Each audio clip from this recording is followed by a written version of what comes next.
What's up guys, in this video I will guide you on how to connect a second controller to your PS5. Now over here is my primary controller, and as you can see it actually works, but then I want to connect this other controller so that I can actually play multiple player games on my PS5. Basically there are two ways to connect a second controller to your PS5. The first and easiest way is to just, with your working controller or your primary controller, you want to head over to the settings of your PS5 at the top over here. So navigate to settings, and then you want to scroll continuously until you get to accessories over here. Go ahead and select that. Now scroll over to Bluetooth accessories. Go ahead and select Bluetooth accessories, and then from over here you can see currently that my DualSense wireless controller, which is my primary controller, is currently connected to my PS5 console.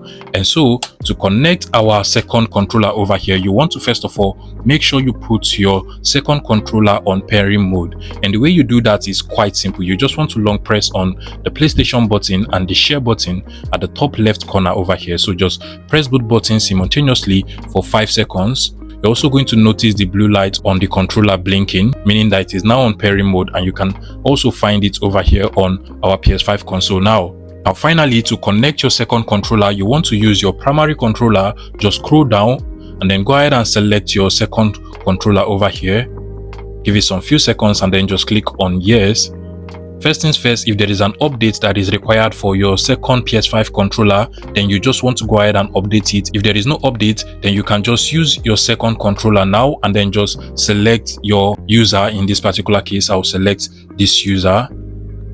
And just like so, I have now been able to connect both controllers to my PS5. If the first option did not work for you, another simple way you can connect a second controller to your PS5 is by simply using a USB-C to a USB-C cable just like this one. All you just have to do is to connect one end of the USB-C cable to your PS5 controller just like so, and then connect the other end to your PS5 console. And once the cable is connected to your PS5 controller and your PS5 console, both devices should automatically connect, and at this point you can actually just disconnect both devices from the cable and still be able to use your PS5 controller to play games on your PS5. If you find this video useful, please make sure you smash the like button and subscribe to this YouTube channel for more interesting tech tips like this one.